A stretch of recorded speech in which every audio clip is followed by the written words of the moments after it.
अरिहन्ताणं नमो सिद्धाणं नमो आर्याणं नमो उवज्जायाणं नमो लोये सव्वसाहुणम् ऐसो पंचनमुक्कारो सव्वपावपणासनो मंगलाणं च सव्वेसिं परमं हवै मंगलम् आस्वाद्य यद्वाक्यरसं बुधानां पीयूषपाने पिभवेद्घृणैव नमामि तं विश्वजनीनवाचं वाचं यमेन्द्रं जिनवर्धमानम्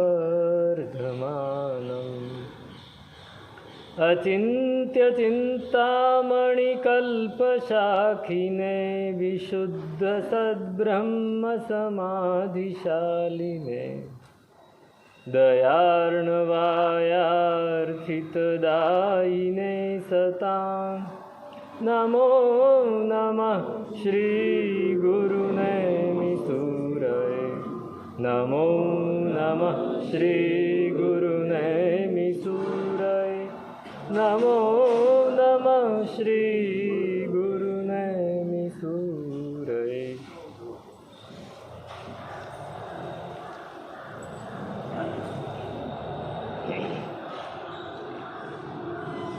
कृष्णे पक्षे परिक्षीणे शुक्ले च समुदंसति द्योतते सकलाध्यक्षा पूर्णानंदविधो कला।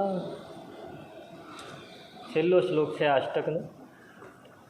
पूर्णानंद पूर्णता एनी तरफ आगळ वधतो जीव केवो छे। पूर्णता पाम्या ની ઘડી તો બહુ દૂર છે। પૂર્ણતા ક્યારે પામશું એ ખબર નથી, પણ પૂર્ણતાનો સ્વાદ જો ચખાઈ જાય, પૂર્ણતાનો એક અંશ પણ જો જીવનમાં આવી જાય તો શું થાય? કહે છે કે સ્વરૂપ સુખ લેશોપી જીવનમ પરમામૃતમ। સ્વરૂપ ભણી એક ડગલું પણ જો આપણે આગળ વધી ગયા, સ્વરૂપ ભણી એક ક્ષણ પણ આપણને સ્વરૂપનો અહેસાસ થઈ ગયો કે આ મારું સ્વરૂપ છે। કોઈ માણસની સ્મૃતિ જતી રહી હોય, સ્મૃતિનો ભ્રંશ થઈ ગયો હોય, હવે એને કંઈ યાદ ન આવતું હોય અને એ ભિખારીની જેમ જીવતો હોય, લોકો પાસેથી માગી માગીને ભાષાને બધું રહી જાય, પણ પોતે શું હતો એ યાદ ન આવે, પોતે કેવો હતો એ યાદ ન આવે, અને એ ભિખારીની જેમ જીવતો હોય અને અચાનક કોઈક એને યાદ કરાવી દે અથવા એની સ્મૃતિ સહેજ આવી જાય કે અરે હું તો આ હતો, તો પછી એ ભીખ માગે ખરો? નહીં માગે। અરે હું તો આ હતો, હું તો રાજા હતો, હું તો શેઠ હતો, હું તો ફલાણું હતો, મારું કામ આ નથી, મારું કામ તો કંઈક જુદું છે। એમ આપણે સતત પરભાવમાં ભટકતા હોઈએ છીએ, ઔદયિક ભાવોમાં જ અટવાતા હોઈએ છીએ, અને એમાંથી આપણને ખ્યાલ આવી જાય કે અરે મારું તો ક્ષાયિક ભાવ છે, મારું સાચું સ્વરૂપ તો આ છે। એ સાચું સ્વરૂપ એની એક ઝલક પણ થઈ જાય ને તો પછી બીજું બધું જ જતું રહે। અહીં કહે છે કે સ્વરૂપ સુખ લેશોપી જીવનમ પરમામૃતમ। એ આપણા જીવન માટે પરમ અમૃતનું કામ કરે છે। આપણને હજી એ વસ્તુનો અહેસાસ નથી, એ વસ્તુ શું છે એની જ ખબર નથી। સ્વરૂપ અને પરરૂપ એના વિશે આપણે બિલકુલ અજાણ, બેભાન છીએ, બેહોશ છીએ, એટલે આપણને ખબર નથી। પણ જે દિવસે એની ખબર પડશે, અને એની ખબર ક્યારે પડશે? જ્યારે આપણે આમને આમ અટવાતા અટવાતા પણ ધર્મ તરફ આગળ વધીશું, આમને આમ અટવાતા અટવાતા પણ પૂતગલથી થોડા અળગા થઈશું। પૂતગલને છોડી દેવાની વાત નથી, પણ પૂતગલને વળગવાની વાત નથી, વળગવાનું નથી। પૂતગલ છૂટી ના જાય, પૂતગલ તો છેક 14મા ગુંઠાણે છૂટશે। ક્યારે છૂટશે? 14મા ગુંઠાણે છૂટશે, પણ ત્યાં સુધીમાં પણ પૂતગલને આસક્તિ છોડી દેવાની છે। મૂળ વસ્તુ આસક્તિ એ આપણાથી છૂટતી નથી, મમત્વ છૂટતું નથી। એ મમત્વ જે દિવસે છૂટશે ને, મમત્વ સૌથી વધારે મમત્વ શેની ઉપર હોય આપણને? શરીર, શરીર ઉપર, નામ ઉપર। નામ અને રૂપ જૈનેતરો આ બે શબ્દ વાપરે છે. આપણે નામ અને રૂપની પાછળ પાગલ થયા છે. આ નામ અને રૂપ એ કોઈના રહ્યા નથી અને કોઈના પણ રહેવાના નથી. પુણ્યોદ્ભવ સુખ કોટિરપી સ્વગુણા વર્ણત્વેન મહદ દુઃખમ. સ્વરૂપનો સુખ એનો એક અંશ પણ આપણી માટે અમૃત સ્વરૂપ છે. અને પુણ્યથી હજારો નહીં, લાખો નહીં, કરોડો પણ સુખ જો મળી જાય પણ એ પોતાના ગુણોને જો ઢાંકતા હોય તો એ દુઃખ છે. શું છે? દુઃખ છે. દુઃખ છે. ભરત ચક્રવર્તી, આપણે તે દિવસે વાત થઈ, ચક્રવર્તીને કેટલું બધું સુખ હોય, કેટલી બધી વસ્તુઓ એની પાસે હોય, કેટલું એનું ઐશ્વર્ય હોય, અને છતાંય એમને મનમાં શું છે? એમને શું છે? પૂર્વભવની સાધના કરીને આવેલા છે. પૂર્વની સાધના કરીને આવ્યા છે. બાહુ, સુબાહુ, પીઠ અને મહાપીઠ, આ ચાર ભાઈઓ એ ચારેય સાધના કરી છે. પરમાત્માનો જીવ છે વજ્રનાભ ચક્રવર્તી, એની નિશ્રામાં રહીને ચારેય ભાઈઓએ ખૂબ સાધના કરી છે.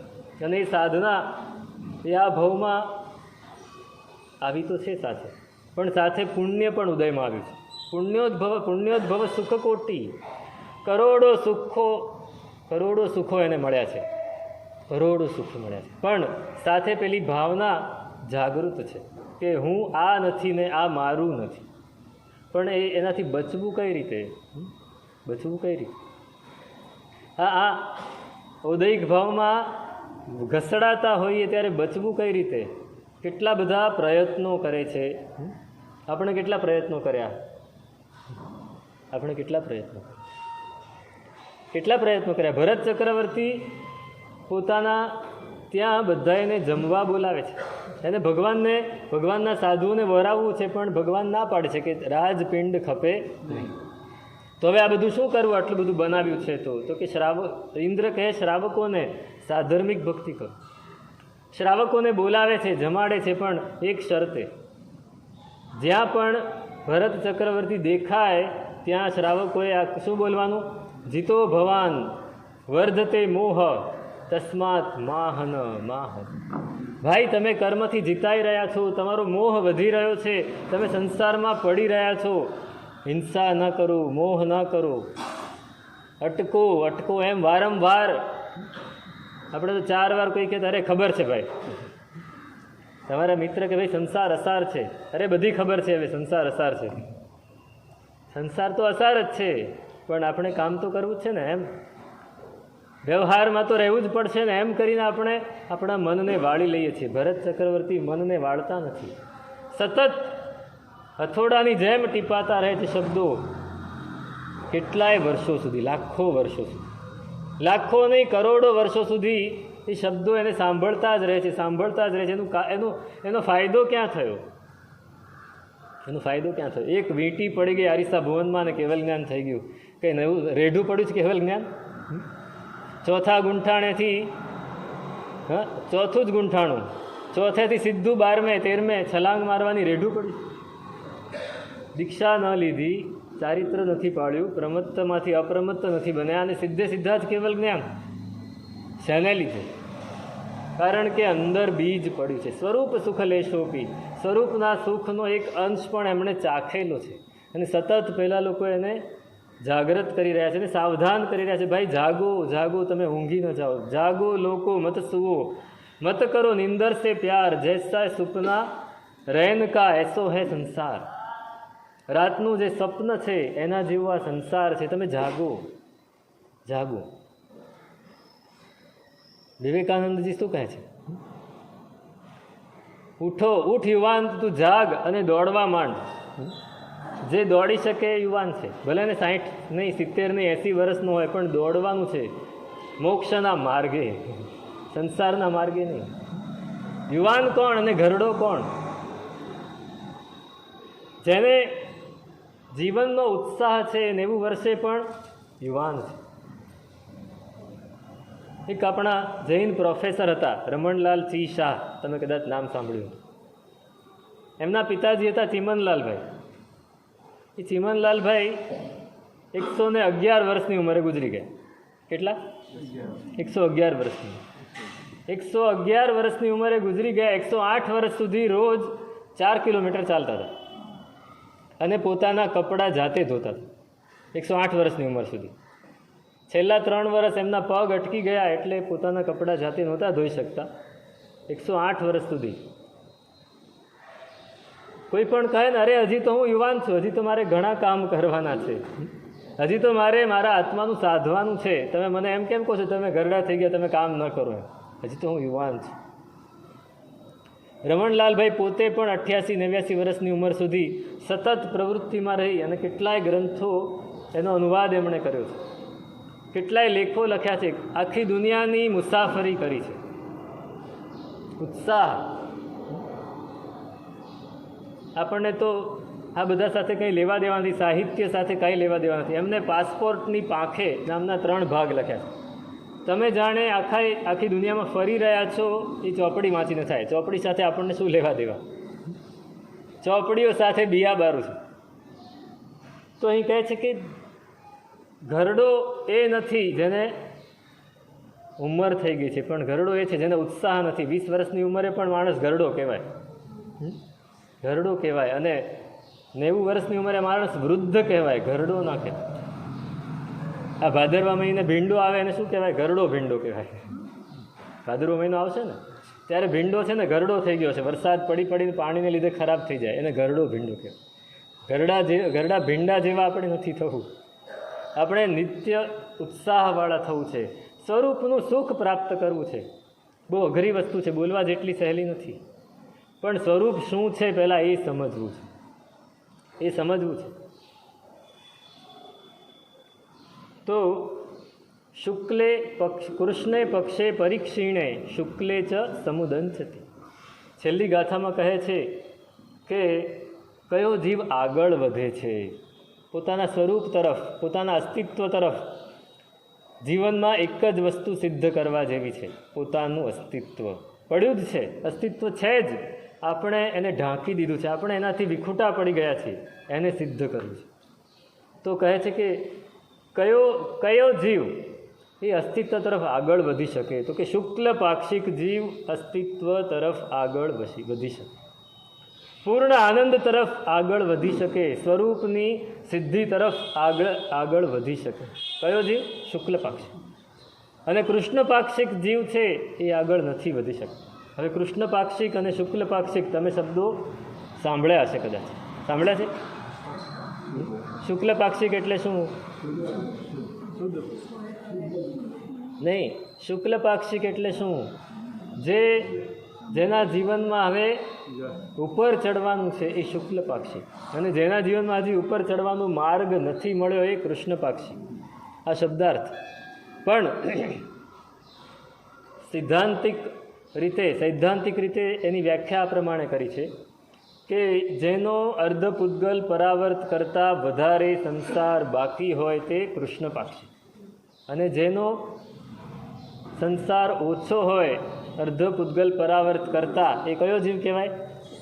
સમ્યક્ત્વી.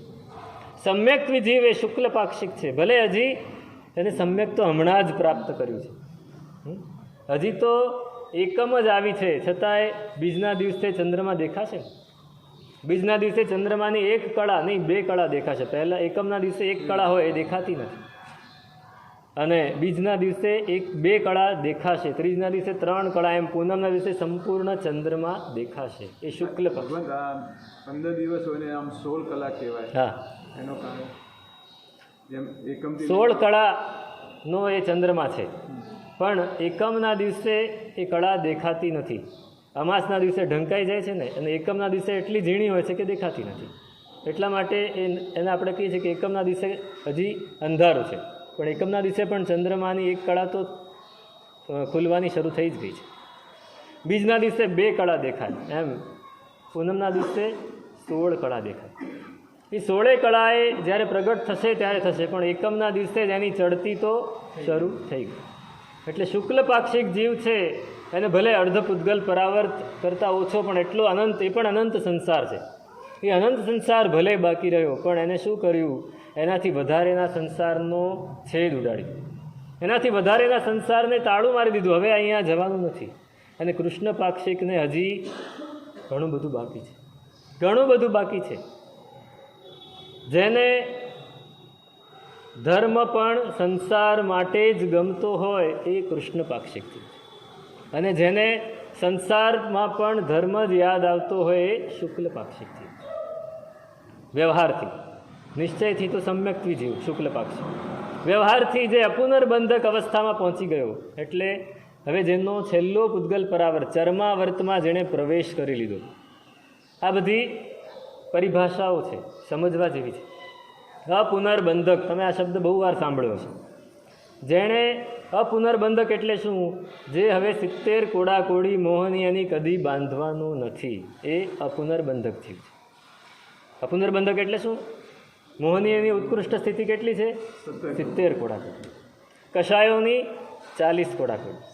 આ 40 અને આ 70, એને જે જીવ ફરીથી એ કર્મ એટલી ઉત્કૃષ્ટ તીવ્રતાથી બાંધવાનો નથી, એટલે એને 70 કોડાકોડી કદી નહીં આવે, એ હવે નથી આવવાનું. એ ચર્માવર્તમાં પ્રવેશ કર્યો એમ કહેવાય, એને અપુનર્બંધક કહેવાય. અને એવો અપુનર્બંધક જીવ એ ધર્મ તરફ આગળ વધી રહ્યો છે. એ ધર્મ તરફ આગળ વધી રહ્યો છે. એના જીવનમાં સ્વરૂપનો પૂર્ણ આનંદનો ચંદ્રમા ગમે ત્યારે એક કળાએ પણ ખીલશે, ખીલશે અને ખીલશે. અને જે જીવ ધર્મ કરે છે, પૂરેપૂરી આરાધના કરે છે, પણ શેને માટે કરે છે? સુખને માટે, સાંસારિક સુખને માટે, ઔદયિક ભાવને માટે, કંઈક મેળવી લેવું છે એવી ઈચ્છાથી કરે છે, એ હજી કૃષ્ણ પાક્ષિક છે. અને હજી ઘણી બધી વાર છે. અહીંયા બે વસ્તુ દેખાડી છે કે ધર્મ કોને કહેવાય. ધર્મ નિશ્ચય નહીંથી ક્યાંથી શરૂ થાય? કે ધર્મ નિશ્ચય નહીંને અનુસારે ચોથા ગુંઠાણેથી શરૂ થાય, અને વ્યવહાર નહીંને અનુસારે અપુનર્બંધક અવસ્થાથી શરૂ થાય. પહેલો ધર્મ, બીજો આવે છે યોગ. યોગ એટલે અધ્યાત્મ. એ ક્યાંથી શરૂ થાય? તો કે નિશ્ચય નહીંની અપેક્ષાએ અધ્યાત્મ યોગ એ 5મા ગુંઠાણેથી શરૂ થાય. ચોથે ગુંઠાણે પણ નહીં. ક્યાંથી? 5મે ગુંઠાણ. જ્યાં સુધી વિરતિમાં જીવ આવ્યો નથી ત્યાં સુધી એને અધ્યાત્મ અને યોગ ક્યાંથી હોય?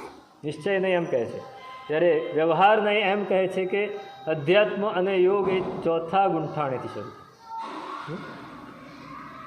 જે જે અંશે રે નિરુપાધિકપણું, તે તે જાણો રે ધર્મ, સમ્યક દ્રષ્ટિ રે ગુણ ઠાણા થકી, જાવલ હે શિવ શર્મ, શ્રી સિમંદર સાહિબ સાંભળ. જે અંશે રે નિરુપાધિકપણું, જેટલે અંશે આપણે ઉપાધિને ઓછી કરીએ એટલે અંશે ધર્મ સાધી શકીએ. આપણે ધર્મની ક્રિયાઓ ઘણી કરીએ પણ ઉપાધિ પણ એટલી બધી હોય, સંસાર તરફની આસક્તિ પણ એટલી બધી હોય, તો એ નિરુપાધિક પણ નથી. ધર્મની ક્રિયા ઓછી થાય પણ જો ઉપાધિ ઓછી હોય તો એ ધર્મ છે.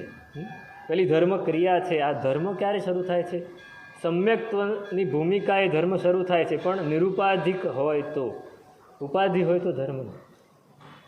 અને વ્યવહારની ભૂમિકાએ જોઈએ, વ્યવહાર નયની અપેક્ષાએ જોઈએ તો અપુનર્બંધક અવસ્થાએ ધર્મની શરૂઆત થાય છે. કેમ કે ત્યાં એને સંસાર પ્રત્યેનો રાગ કંઈક અંશે પણ મોડો પડે છે. સંસાર એ ગમે છે, આપણે જાતે જ નક્કી કરવાનું છે. સંસારની પરિસ્થિતિઓ બહુ જ ગમે છે, સંસારની પરિસ્થિતિઓ માટે આસક્તિ છે. પેલો ખેડૂત હતો ને, મરણ પથારી, આખી જિંદગી ખૂબ મહેનત કરી હતી, કુટુંબ પરિવાર આ તે બધું જ, અને એને એટલી બધી માયા હતી પોતાના ઘરની, પોતાના ખેતરની, પોતાના કુટુંબની. છેલ્લી ઘડીએ મરવા પડ્યું. હવે આમ જીવ જતો નથી, એટલે દીકરાને થયું કે આ જીવ જતો નથી, કોઈ બ્રાહ્મણને બોલાવીએ, એના પાસે ધર્મ સાંભળીએ અને એને કંઈક દાન આપીએ, પછી જીવ જશે તો સારું. એને પણ એમ થાય ને કે છેલ્લે સમાધિપૂર્વક જીવ ગયો. દીકરાએ એક બ્રાહ્મણ ગોરને બોલાવ્યા. ગોર મહારાજે આવીને પેલાને ભગવાનનું નામ લેવડાવ્યું ને બધું ઘણું બધું કરાવ્યું. પેલાનો મન હતું થોડું હળવું થયું. એટલે દીકરાએ વિચાર્યું કે કંઈક દાન આપવું જોઈએ.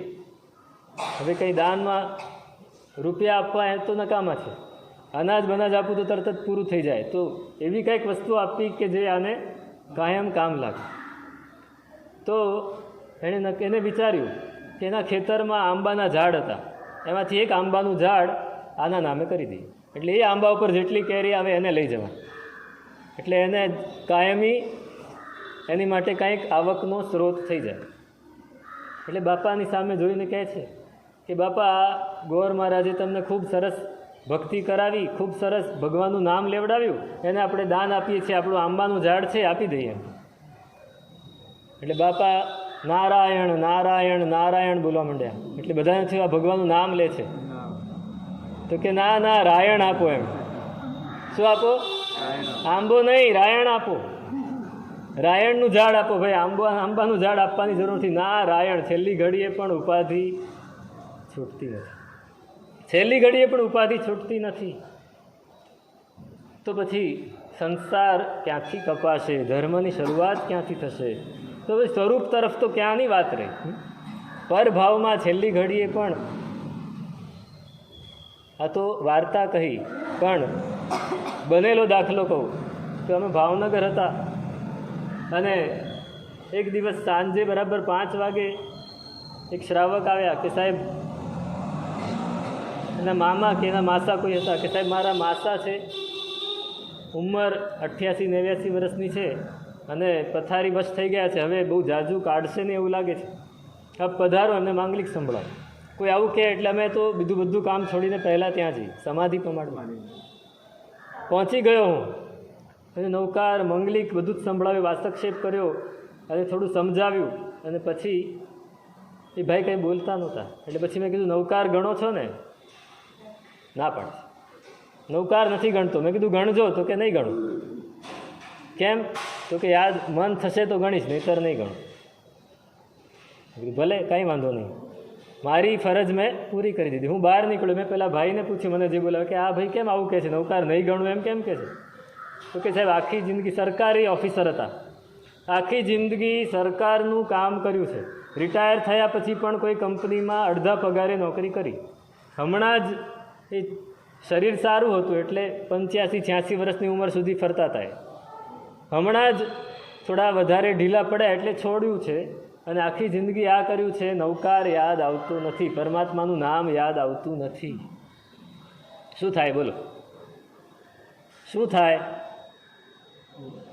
આપ મુએ પીછે ડૂબ ગઈ દુનિયા. પછી તો આપણને ખબર નથી, પણ આપણે કલ્પના કરી શકીએ કે શું થાય એનું.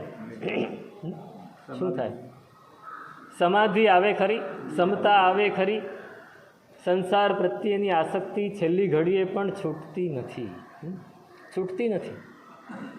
વિનોબાને પૂછ્યું કોઈ કે સાહેબ મારે ભગવાનનું જાપ કરવો છે, ક્યાંથી શરૂ કરું? અત્યારે તો મારી પાસે ઘણાય કામો છે, મારે ઘણું બધું કાર્ય કરવાનું છે, ધંધો છે, આ છે, કુટુંબને સાચવવાનું છે, વ્યવહાર સાચવવાનો છે. હું એમ વિચારું છું કે જ્યારે રિટાયર થઈશ ત્યારે ભગવાનનું નામ લઈશ. તો કે ભાઈ અત્યારથી લેવા માંડ. તને અત્યારે 25 થયા છે ને, તો કે અત્યારથી જ લેવા માંડ ભગવાનનું નામ. તું 25 વર્ષની ઉંમરે રોજ ભગવાનનું નામ લઈશ ને, તો જ્યારે 60-65 વર્ષે રિટાયર થઈશ ત્યારે ભગવાનનું નામ યાદ આવશે. પણ જો અત્યારે 60-65 વર્ષ સુધી તું નહીં લે ને, તો પછી ક્યારેય યાદ નહીં આવે. જે વસ્તુ કાયમ કરી હોય એ જ યાદ આવવાની છે. છેલ્લી ઉંમરે શું યાદ આવશે? હમણાં જ એક વ્યક્તિ, એના વિશે મને જાણવા મળ્યું, એટલે મેં જોયા પણ ખરા એમને. મને એના આજુબાજુવાળા એ બોલતા નહોતા. આજુબાજુવાળાએ કીધું સાહેબ આને પોતાની નાની ઉંમરનું બધું જ યાદ છે, છેલ્લા 20 વર્ષનું બધું ભૂલી ગયા છે. છેલ્લા 20 વર્ષનું બધું ભૂલી ગયા છે, નાની ઉંમરનું બધું યાદ છે. હવે આનો મતલબ શું થયો? નાની ઉંમરે જો ભગવાનનું નામ લીધું હશે, જો ભક્તિ કરી હશે તો યાદ રહેશે. તમે 50 વર્ષની ઉંમરે શરૂ કરશો, 55 વર્ષની ઉંમરે શરૂ કરશો, 60 વર્ષની ઉંમરે શરૂ કરશો તો કાંઈ જ નહીં રહે. પછી શક્તિ નહીં રહે, મનની શક્તિ પણ નહીં રહે, તનની શક્તિ પણ નહીં રહે. તો પછી શુક્લ પાક્ષિક ક્યારે થવાશે? શુક્લ પાક્ષિક ક્યારે થવાશે? અત્યારથી જ શરૂ કરી દો. જાગ્યા ત્યારથી સવાર અત્યારથી જ શરૂ કરી દો. આપણે ત્યાં તો 40-45 વર્ષના થાય ને તો આપણે એમ કે હજી તો બાળક છે, હજી તો બાળક છે, હજી તો નાના છે, હજી એને સંસાર માણવા દો, પછી ઉંમર થશે ત્યારે એને કંઈક ધર્મ કરે તો બરાબર છે. ના ભાઈ ના, બાળક કહેવાય, નાના કહેવાય, મોટા કહેવાય. એ મોટા થઈ ગયા છે ત્યાં સુધી એણે નથી કર્યું. પેલો એક ડૉક્ટર હતો, નહીં ડૉક્ટર નહીં, સ્વામી સચ્ચિદાનંદ. એ સ્વામી સચ્ચિદાનંદ પાસે એક બહેન ગયા પોતાના નાના બાળકને લઈને. એ સાહેબ આને મારે 5 વર્ષનો હતો બાળક, કે સાહેબ મારે આનામાં સારા સંસ્કાર નાખવા છે, ક્યારથી શરૂ કરું, એને સમજણ પડે ત્યારથી શરૂ કરું. તો કે બેન તમે 4 વર્ષ મોડા છો. કેટલા? 4 વર્ષ મોડા છો. આ 6 મહિનાનો થાય ત્યારથી એનામાં સારા સંસ્કાર નાખવાના. તમે 5 વર્ષની ઉંમરે પૂછો તો હવે 4.5 વર્ષમાં તો એની અંદર એના ઘણા એક ખરાબ સંસ્કાર પડી ગયા. તમે 4.5 વર્ષ મોડા છો. આપણે કેટલા મોડા છીએ? કેટલા મોડા છીએ? કેટલા મોડા છીએ? આપણી જાતમાં આપણે જ સંસ્કાર નાખવા પડશે તો શુક્લ પાક્ષિક થવાશે, તો પૂર્ણ આનંદની એકાદ ઝલક પણ આપણને ક્યાંક મળી જશે. નહીતર આમ ને આમ यूं ही गुजर गई जैसी थी वैसी ही रही, એમાં કાંઈ ફેરફાર નહીં થાય. આમ ને આમ પૂરું થઈ જશે અને પાછા એના એ જ ચક્કરમાં આપણે અટવાયા કરશું. એટલે નક્કી કરી લેજો કે શું કરવું છે જીવનમાં. તો જો જો કિરિયાવાઈ સો ભવવો નિયમા સુખ પક્ષીઓ અંતો પુગલ પરિઅટ્ટસ્સ સિદ્ધઈ. જે ક્રિયાવાદી છે એટલે કે જે આત્માને આત્મા તરીકે ઓળખે છે, જે પૂતગલને પર તરીકે જાણે છે, આત્માને પોતાનું છે એમ જાણે છે, એ ક્રિયાવાદી કહેવાય. શું કહેવાય? ક્રિયાવાદી એટલે શું? જેને જ્ઞાન છે અને જે ક્રિયા કરી રહ્યો છે તે ક્રિયાવાદી. તે ભવ્ય હોય, ભવ્ય જ જાણે ને કે મારો આત્મા, હું આત્મા છું અને આ શરીર મારાથી જુદું છે. અભવ્ય શું જાણે? અભવ્ય નહીં જાણે. અભવ્યને આત્મા વિશે કાંઈ જ લેવા દેવા નથી. અભવ્ય એ ક્યાં સુધી જઈ શકે? 9 ગ્રેવેક સુધી. કેવી ક્રિયા પાળે? દીક્ષા લઈ અને સંયમ લઈ અને ભવ્ય જીવ પણ જેવું ન પાળે એવું અભવ્ય જીવ પાળે. કેવું પાળે? એની માટે દાખલો આપ્યો છે કે માખીની પાંખ જેવું ચોખ્ખું ચારિત્ર પાળે. માખીની પાંખ એટલે શું? માખીની પાંખ જેવું ચોખ્ખું એટલે શું? હા, માખી પોતાની પાંખ ઉપર એક પણ રજકણ પડવા દે નહીં. 1 મિનિટમાં માખી કેટલી વાર પાંખ ફફડાવે ખબર છે? 300 વાર. 1 મિનિટમાં માખી 300 વાર પાંખ ફફડાવે, એક પણ રજકણ એની પર પડવા ના દે, નહીંતર ઉડી ના શકે. કેમ કે માખીનું વજન સાવ ઓછું હોય ને એમાં એની પાંખ ઉપર, એની પાંખ એનાથી પણ સાવ હળવી હોય અને એની પર એક રજકણ પડે તે ઉડી ના શકે.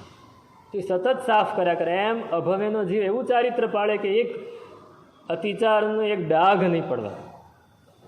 પણ મનમાં શું છે? સુખ. સુખ મેળવવું છે, પૌદ્ગલિક સુખ મેળવવું છે. 9મા ગ્રેવેક સુધી જાય, ઉપર ના જઈ શકે. અનુત્તર વિમાન સુધી હજી ખાલી 4 કે 5 હાથ, 3 હાથ જેટલું જ દૂર છે, ત્યાં પણ ના જઈ શકે. પાછો આવે, સંસારમાં ફર્યા કરે. કેમ કે એને આત્મા સાથે કાંઈ જ લેવા દેવા નથી. જો આપણને આત્મા સાથે લેવા દેવા હોય, જો આપણે ક્રિયાવાદી હોઈએ તો આપણે ભવ્ય છીએ. અને ભવ્ય જીવ એ શુક્લ પાક્ષિક બની શકે. અને શુક્લ પાક્ષિક એ બન્યો તો નિયમા અર્ધપુદ્ગલ પરાવર્તમાં સિદ્ધ થાય. અર્ધપુદ્ગલ પરાવર્ત એટલે શું? પૂતગલ પરાવર્ત એટલે શું ખબર છે ને? 14 રાજલોકના બધા જ પૂતગલોને વાપરે એક જીવ. કેટલા ભવ થાય? અનંતા ભવ થાય. અનંતા ભવ થાય. ગમે તેમ વાપરે તો ઓછા ભવ થાય. પણ ક્રમસર પહેલી વર્ગણા, ઔદારિક વર્ગણાના પૂતગલો વાપર્યા, પછી વૈક્રિય વર્ગણા, પછી આહારક વર્ગણા, પછી તેજસ વર્ગણા, એમ બધાય વર્ગણાના પૂતગલો ક્રમસર વાપરતો જાય. બીજા બધા વચ્ચે વપરાય નહીં ગણવાનું. જ્યાંથી એનો ક્રમ હોય ત્યાંથી જ ગણવાનું. એ ક્રમ પ્રમાણે જ્યાં આવે ત્યારે ગણવાનું, બાકી નહીં ગણવાનું. તો કેટલા વર્ષો થાય, કેટલા ભવ થાય, કેટલી ઉત્સર્પિણી અવસર્પિણી થાય? અનંતી ઉત્સર્પિણી. આની માટે એક દાખલો અહીંયા આપણી માટે તમને સમજાય ખાલી મગજમાં, એટલા માટે કહું કે ઉત્તર ધ્રુવ છે ને એનાથી હજારો કિલોમીટર દૂર આગળ જાઓ એટલે એક બહુ મોટો પર્વત છે જે 100 માઇલ ઊંચો છે, 100 માઇલ પહોળો છે, 100 માઇલ લાંબો છે. એ પર્વત પથ્થરનો બનેલો છે. હવે ત્યાં રહેતું કોઈક પક્ષી છે નાનકડું, એ દર 100 વર્ષે એ પર્વતની ટોચે આવીને પોતાની ચાંચને થોડી બરાબર ઘસીને જતું રહે. હવે ચાંચ ઘસે એ પંખી, એને લીધે પર્વતમાં સહેજ ઘસારો પહોંચે. દર 100 વર્ષે એ પંખી આવે અને એ ચાંચ ઘસતું જાય. એમ કરતાં કરતાં જ્યારે આખો પર્વત ઘસાઈ જાય તો કેટલો સમય થાય? ઉદ્ગલ પરાવર્તને સમજવું હોય તો આટલો ગાળો, આ તો આપણી કલ્પનામાં બેસે એટલા માટે આવું ઉદાહરણ દીધું, બાકી કોઈ કલ્પના જ નથી. એટલું મોટો કાળ અને એટલા અનંત પૂતગલ પરાવર્ત આપણે ભમી આવ્યા છે, આપણે પૂરા કરી નાખ્યા છે, અને છતાંય આપણને હજી કાંઈ મગજમાં બેસતું નથી. આપણે હવે થોડુંક બેઠું છે તો એને એવું બેસાડવું છે કે ફરી પાછા એ માર્ગે આપણે જઈએ નહીં, ફરી પાછા અનંત પૂતગલ પરાવર્તની અનંતા ભવોની સફરે નથી જવું. એટલે કહે છે કે અંતો પૂતગલ પર્યટસ નિયમા સિદ્ધયે, નિયમે સિદ્ધ થાય છે. આપણે એ લિસ્ટમાં આપણો નંબર લગાડી દેવો છે. વેઇટિંગ લિસ્ટ છે, વેઇટિંગ લિસ્ટમાં હજી ટિકિટ કન્ફર્મ થઈ નથી, વેઇટિંગ લિસ્ટ છે, નંબર લગાડી દેવો છે. ભલે પછી ગમે ત્યારે વારો તો આવશે, વારો આવશે. તો આ રીતે પૂર્ણતા અષ્ટક અહીંયા પૂર્ણ થાય છે.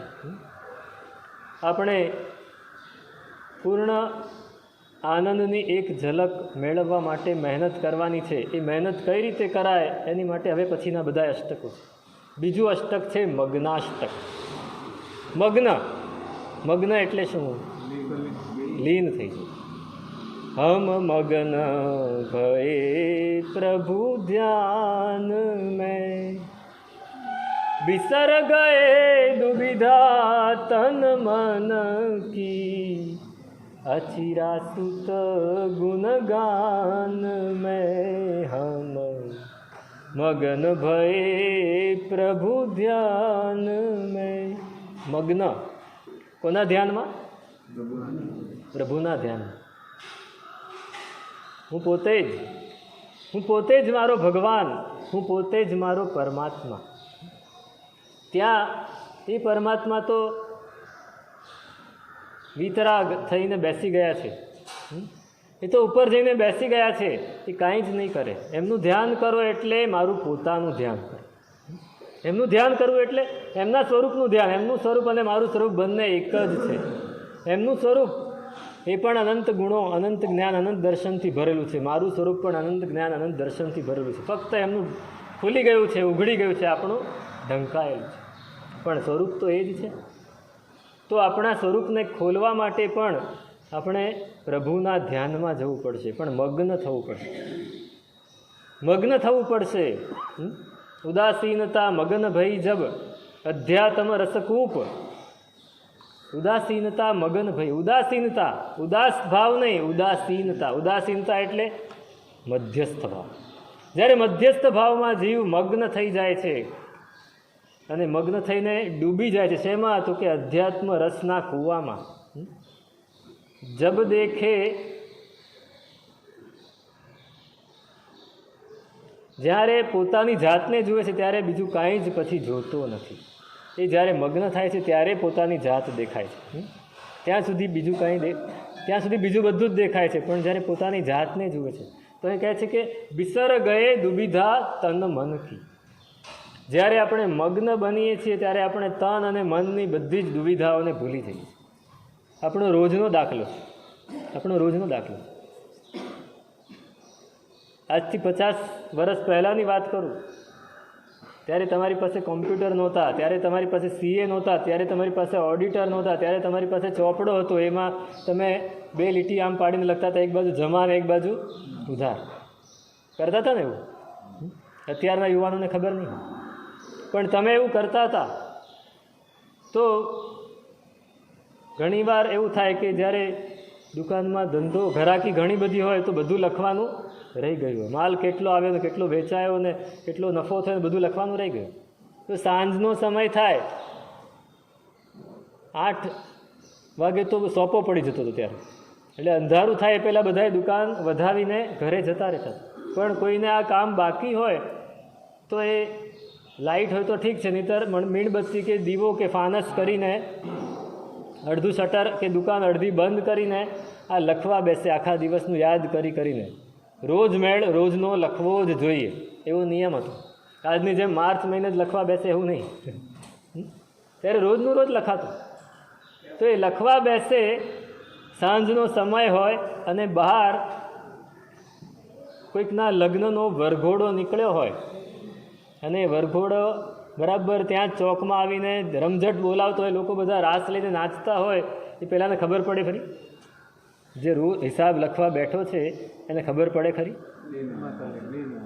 એમાં લીન થઈ ગયો, એમાં મગ્ન થઈ ગયો, એને ખબર જ ના પડે. કોઈ પૂછે એટલે આ વરઘોડો કેવો સરસ હતો, જોયો તો કે કયો વરઘોડો? કયો વરઘોડો? વરઘોડો તો જોયો જ નથી, મને ખબર જ નથી. એને એક જ વસ્તુ કે આજના હિસાબમાં સહેજ પણ ભૂલ પડવી જોઈએ નહીં. આ મગ્નતા, બસ આ મગ્નતાની દિશા બદલી નાખવાની છે. આ મગ્નતાની દિશા બદલી નાખવાની. આપણે દિશા હજી બદલી શક્યા નથી. આપણે કરીએ છીએ તો ખરા, પણ મગ્ન થઈ શકીએ છીએ? મગ્ન થઈ શકીએ છીએ? નથી થઈ શકતા, નથી જ થઈ શકતા. એક સામાયિક કરીએ, ખાલી ફક્ત ભગવાનની પૂજા કરીએ, કેટલા મગ્ન થઈએ. ત્યાં શું યાદ આવે? કેટલું યાદ આવે? કેવી આપણી ક્રિયા હોય. કોઈ બાજુમાં સહેજ આગો પાછો તો એ બેસી જા, એ આ પાટલો વચ્ચે ના મૂક. આપણી ક્રિયા ચાલુ હોય ને આપણે સૂચના આપતા જઈએ, પૂજા કરતા હોય ને આપણે સૂચના આપતા જઈએ. નિસિંહ બોલ્યા એનું તો યાદ જ નથી. નિસિંહ શેના માટે બોલ્યા? કશું જ દેરાસર સંબંધી પણ વાત નથી કરવાની. જ્યારે આપણે ચૈત્યવંદન કરીએ ત્યારે દેરાસર સંબંધી પણ, તો એમાં પણ આપણે મગ્ન નથી થઈ શકતા. તો જબ દેખે કછું ઓર નહીં તબ દેખે નિજ રૂપ, ઉદાસીનતા મગન ભઈ જબ અધ્યાત્મ રસકૂપ. જ્યારે અધ્યાત્મ રસના કૂવામાં આપણે ડૂબીને ઉદાસીનતામાં મગ્ન થઈ ગયા ત્યારે બીજું કાંઈ જ દેખાતું નથી. વિસર ગયે દુબિધા તન મન કી. અહીંયા કહે છે કે પ્રત્યાહૃત્યેન્દ્રિય વ્યુહમ સમાધાય મનોનિજમ દધત ચિન્માત્ર વિશ્રાંતિ મગ્ન ઇત્યભિધીયતે. મગ્ન કોને કહેવાય? મગ્ન કોને કહેવાય? મગ્ન કોણ? તો એને વ્યાખ્યા આપી દીધી કે જે પોતાની 5 ઇન્દ્રિયોનો પ્રત્યાહાર કરી નાખે છે. પ્રત્યાહાર અષ્ટાંગ યોગ છે. યમ, નિયમ, આસન, પ્રાણાયામ, આ 4 થયા. યમ એટલે વ્રતો, મૂળ વ્રત, મહાવ્રત. નિયમ એટલે એને ઉપકારી એવા ઉત્તર ગુણ, એટલે બીજા બધા વ્રતો, નિયમો. આસન એટલે આપણે જે ક્રિયા કરીએ એની અલગ અલગ મુદ્રાઓ. પ્રાણાયામ આપણે કાયોત્સર્ગ કરીએ એની અંદર જ્યારે શ્વાસને જોઈએ છીએ, પ્રાણાયામ. આ 4 વસ્તુ થઈ. હજી 5મી વસ્તુ આવે છે પ્રત્યાહાર. પ્રત્યાહાર એટલે શું? આપણી ઇન્દ્રિયો, આપણું મન એ સતત બાહ્ય વસ્તુઓમાં ભાગતું હોય છે, સતત ભાગતું હોય છે. સમજો કે અહીંયા બહાર કંઈક કોઈ કે ગાડીનો દરવાજો ભટકાવ્યો તો શું થાય? ધ્યાન ત્યાગે. એમ કે ઇન્દ્રિય સતેજ છે. સહેજ ક્યાંકથી ગટરનું ઢાંકણું ખુલ્યું ને વાસ તો આવવાની જ છે, નાક ખુલ્લું છે, અવાજ આવવાનો જ છે, કાન ખુલ્લા છે, પણ મન જો ઇન્દ્રિય સાથે જોડાયેલું નથી તો એની અસર નથી થવાની. પેલો ભાઈ હિસાબ લખવા બેઠો ને એ રીતે બેન્ડ તો વાગ્યું જ, લોકોએ હો હલ્લો પણ કર્યો, નાચ્યા પણ ખરા, કૂદ્યા પણ ખરા, સુગંધી પાણીના છંટકાવ પણ કર્યા, પણ એલાને એક પણ વસ્તુ નહીં. નાકે સુગંધ આવીને અડી જ હોય, કાને અવાજ આવીને અડ્યો જ હોય, પણ અંદર નથી પહોંચતો. આ પ્રત્યાહાર. 5 ઇન્દ્રિયોને બહારના વિષયોમાંથી ખેંચીને પોતાની અંદર જોડવી એનું નામ છે પ્રત્યાહાર. પ્રત્યાહાર. અને મન એને સૌથી પહેલાં જોડવું અંદર. મન જો બહાર હોય તો 5 ઇન્દ્રિય અંદર હોય કે ના હોય કાંઈ ફેર પડતું નથી. મન તો ભમ્યા જ કરે, મનને પણ જોડવું. આપણું મન સતત બહાર હોય, આપણી ઇન્દ્રિયો સતત બહારથી જ ગોતતી હોય, કંઈક ને કંઈક જોઈતું હોય, કંઈક ને કંઈક જોઈતું હોય. આપણું મન સતત ખોરાક ગોતતું હોય. આપણે ઉપવાસ કરીએ ને, એ ઉપવાસ ફક્ત આહારનો જ ઉપવાસ હોય છે. હકીકતમાં ઉપવાસ પાંચેય ઇન્દ્રિયનો થવો જોઈએ. ઉપવાસ કેનો થવો જોઈએ? પાંચેય ઇન્દ્રિયોને નિરાહાર રાખવાની છે. આપણે તો ઉપવાસ કરી, હમણાં પર્યુષણ આવશે, 28 કરશે બધા, 8 દિવસ શું કરશે? એસી ચાલુ હોય, આખો દિવસ ટીવી ચાલુ હોય, ટીવી ના હોય તો મોબાઈલ ચાલુ હોય. હવે તો જરૂર જ નથી ટીવીની પણ, પ્લસ પર્સનલ બધાની પાસે મોબાઈલ ચાલુ હોય, એસી ચાલુ હોય, બધાએ આવીને એને શાતા પૂછતા હોય. એક પણ ક્રિયા કરવાની નહીં. ક્રિયા કરે તો અહીંયા આપણે તમે પાછા ગાદીને તકિયા પણ મૂકી દો વ્યવસ્થિત, એટલે એને થાંભલા રાખ્યા છે, એને ટેકે બેસાડીને ક્રિયા કરે. પાંચેય ઇન્દ્રિયોનો આહાર ચાલુ છે.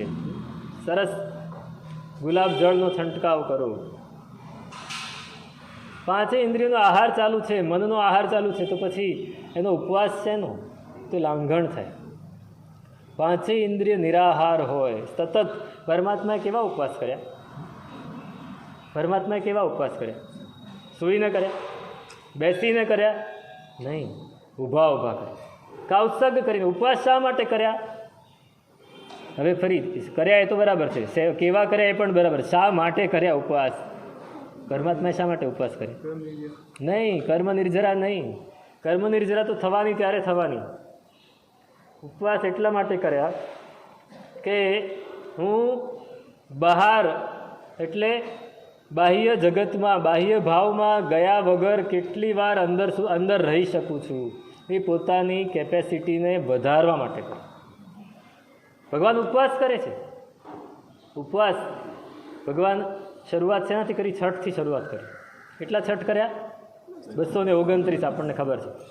તમને ખબર છે ભગવાન પહેલાં છઠ કરતા હતા, પછી અઠ્ઠમ કરતા હતા, પછી 15 દિવસના ઉપવાસ કર્યા. સીધા 6 મહિના નથી પહોંચી ગયા. 6 મહિનાનો ઉપવાસ છે 10મા 11મા વર્ષે. 15 દિવસના 1-2 વર્ષ કર્યા, પછી મહિનાના કર્યા, પછી 2 મહિનાના કર્યા, પછી 4 મહિનાના કર્યા. ત્યારે 8મું 9મું વર્ષ આવ્યું ત્યારે 5 મહિનાને 25 દિવસ ને 6 મહિનાના ઉપવાસ કર્યા. ત્યાં સુધી નથી કર્યા ઉપવાસ કે હું મારી અંદર લીન કેટલા સમય સુધી રહી શકું છું, ક્યાં સુધી મને ખોરાક નથી જોઈતો. પોતે કાઉત્સર્ગમાં ઊભા રહી જાય અને લીન થઈ જાય અંદર. જ્યારે અંદરથી થાય કે હવે નહીં રહેવાય, ત્યારે જઈને ખોરાક લઈ આવે, ત્યારે જઈને ગોચરી લઈ આવે. ત્યાં સુધી નહીં. આ પોતાની ક્ષમતા. આપણો ઉપવાસ કેવો? આપણા એક ઉપવાસ પાસે એટલી બધી શક્તિ છે કે આપણા આત્માને એ તેજસ્વી બનાવે. આપણું તેજસ શરીર છે એને પ્રબળ બનાવે. આપણા મનને એકદમ મજબૂત બનાવે, દ્રઢ બનાવે. જ્યારે આપણા ઉપવાસ તો કરી લઈએ, મન મક્કમ હોય તો જ ઉપવાસ થાય. એક એકાસનું પણ મન મક્કમ હોય તો થાય, નહીંતર નહીં થાય. પણ આપણા ઉપવાસ કેવા? ભગવાન મગ્ન થઈ જતા હતા. ભગવાન બહાર કંઈક પણ થાય, પેલું ગોવાળિયું આવીને પગમાં ખીર રાંધે તો પરમાત્મા કેમ ત્યાંથી હલ્યા નહીં? કેમ હલ્યા નહીં? હે? હા, લીન હતા. એમને ખબર જ નથી પેલા એ ખીર રાંધી છે.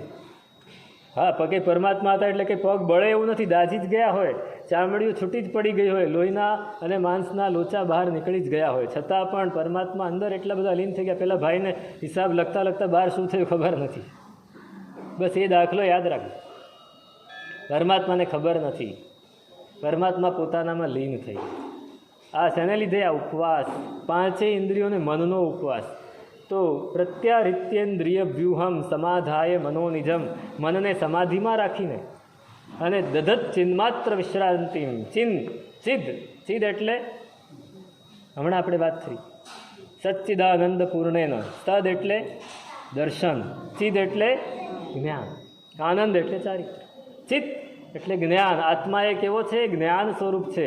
તો એ જ્ઞાન સ્વરૂપ આત્મામાં જ મનને રાખીને ચિત્ત દધત ચિન્માત્ર વિશ્રાંતિ. ફક્ત જ્ઞાન સ્વરૂપ આત્મામાં જ, જ્ઞાનમાં જ પોતાના મનને જોડીને જે સ્થિર થઈ જાય છે એ મગ્ન કહેવાય છે.